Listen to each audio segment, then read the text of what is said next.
Olongapo,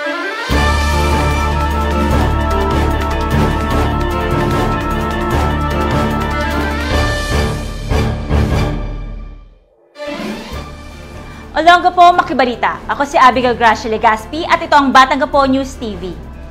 Ang mahalagang kaganapan sa linggong ito sa ating headlines.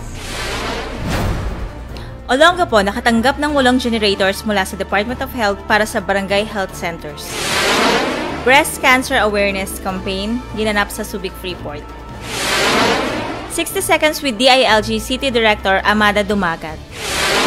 Mga empleyadong naka-6 na buwan ng serbisyo ay makakatanggap ng maagang cash gift at 13-month pay. Sa biyaheng Gapo, samahan natin ang biyaherong si David Bayarong gumawa ng pinakamalaking tako sa Olongapo. Olongapo nakatanggap ng walong generators mula sa Department of Health para sa mga barangay health centers. Ang detalye sa ulat ni DJ Nicole Jose. 8 bagong generator ang tinanggap ng siyudad ng Olongapo mula sa Department of Health o DOH sa pamamagitan ng City Health Office na magagamit para sa health centers ng mga barangay. Ang 8 generator ay nagkakahalaga ng kulang 400,000 piso. Malaking tulong umano ito ayon kay City Health Office Head Dr. Rodrick Bustamante. Yung barangay health centers na pagbibigyan yan yung involved sa BMOC, yung mga birthing facilities ng health centers. Bali, 8 health centers yung bibigyan. Kabilang sa mga health centers na makatatanggap ng power generator ay ang mga sumusunod: Barreto Health Center, Gordon Heights, Kababae, Pag-asa, Old Cabalan, West Bahak-Bahak at New Cabalan Health Centers at ang isang generator ay para sa City Health Clinic.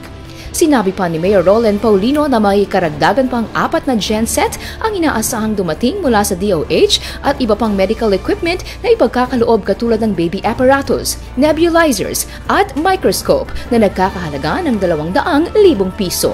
Para sa Batangapo News TV, Kathleen DJ Nicole Jose nag-uulat. Pinamunuan ng Philippine College of Occupational Medicine Olongapo City Chapter ang Breast Cancer Awareness Month noong nakaraang buwan. Ilan sa mga aktibidades na ginanap ay ang Walk Against Breast Cancer, slogan contest at pagpapalipad ng pink na lobo na siyang naging symbol of hope para sa mga biktima ng breast cancer. Sa kasalukuyan, ang breast cancer ang pangunahing cancer na tumatama sa mga kababaihan. At ayon sa ilang report, ang Pilipinas ang pinakamataas na number ng babae na may sakit nito. Empleyado ng City Hall maagang matatanggap ang kanilang 13-month pay at cash gift ayon kay Mayor Paulino. Ang report mula kay Cathy Mancao Ramos. Nakapag-save na po ang ating City Budget Officer ng ating pang 13-month pay at saka ng cash gift. Naka-ready na po. Masayang binalita ni Mayor Roland Paulino na maagang matatanggap ng mga empleyado ng lokal na pamahalaan ng Olongapo ang kanilang 13th month pay at cash gift ngayong taon.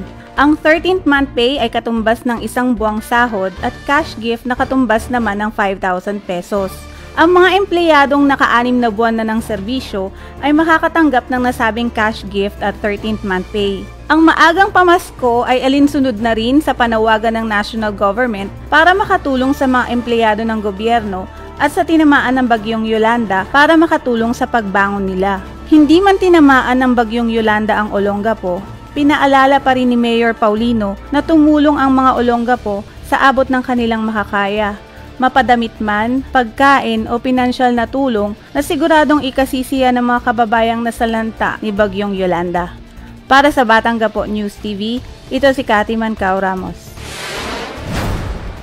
Laban ni Pacquiao at Rios, libreng mapapanood sa Olongapo City Convention Center. Narito si David Bayarong sa kabuuang ulat. Walang commercial break, diretso bakbakan ni Manny Pacquiao at Brandon Rios ang handog ng lokal na pamahalaan sa pamumuno ni Mayor Roland Paulino para sa mga taga-Olongapo.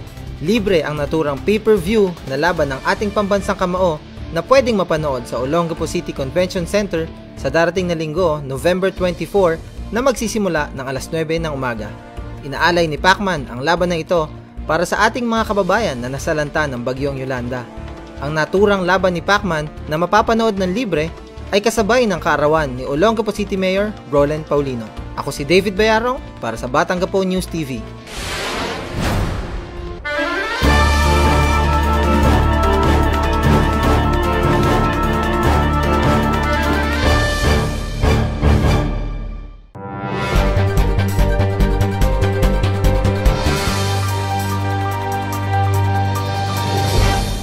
Ako po si Ginang Amada Dumagat, ang bagong OIC City Director ng Olongapo City ng Department of the Interior and Local Government.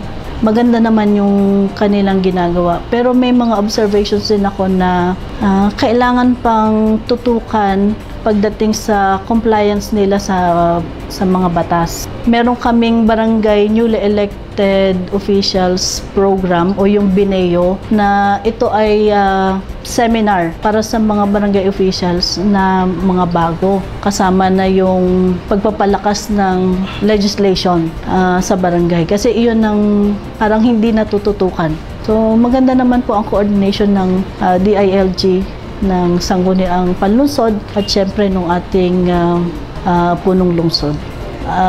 Sa maikling panahon o kahit saan naman lugar ako mapunta, ibinibigay ko naman yung puso ko sa pagsiservisyo.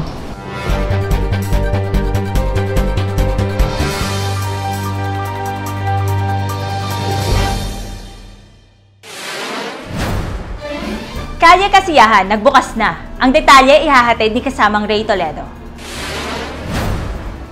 Masayang nagbukas ang Kalye Kasiyahan sa kahabaan ng Magsaysay Drive noong nakaraang linggo upang paigtingin ang negosyo sa naturang lugar. Layunin ng proyektong ito ay bigyang kasiyahan ang mga kababayan nating Olongapeño at paluguin ang lokal na negosyo sa Magsaysay Drive.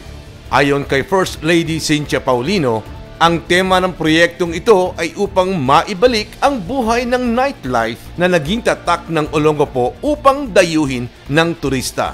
Naging instrumento din ang Kalye Kasiyahan upang humingi ng donasyon para sa mga kababayan nating nabiktima ng bagyong Yolanda. Nakaipon ng 79,537.22 centavos mula sa mga donation box na inilagay sa entrance ng Magsaysay Drive sa 2 araw na pagbubukas ng naturang proyekto.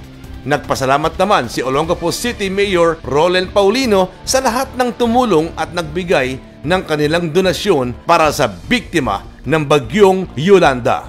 Para sa Batanggapo News TV, Ray Toledo reporting. Sa biyaheng gapo, samahan natin ang biyaherong si David Bayarong gumawa ng pinakamalaking tacos sa Olongapo.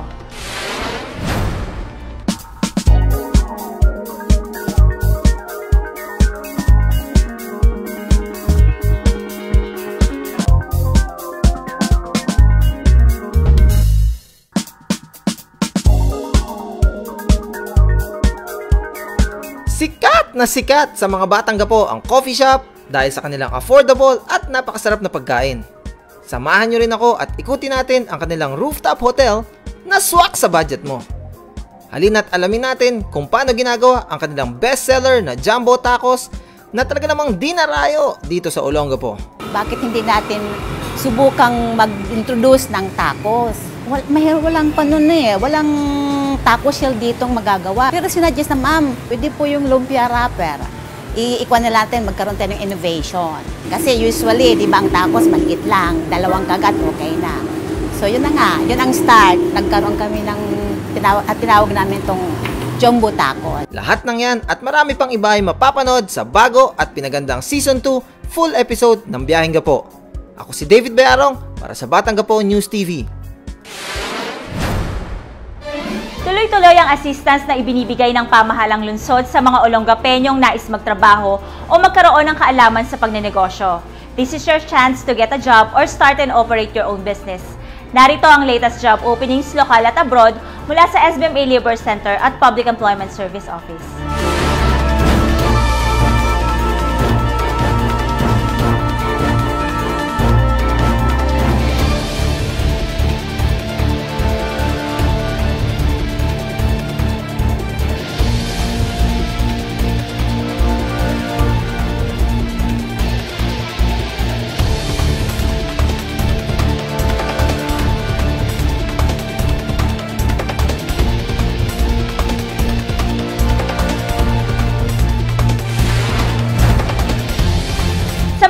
Mag-apply ng mga free livelihood trainings, narito naman ang mga schedules na galing sa ating Livelihood and Cooperative Development Office.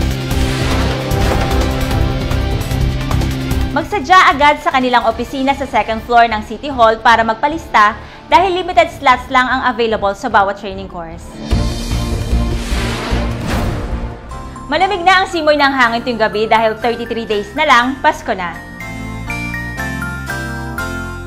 At mula sa lahat ng bumubuo ng Batangapo News TV, maligayang kaarawan sa ating pinakamamahal na punong lungsod, Mayor Rolen Paulino.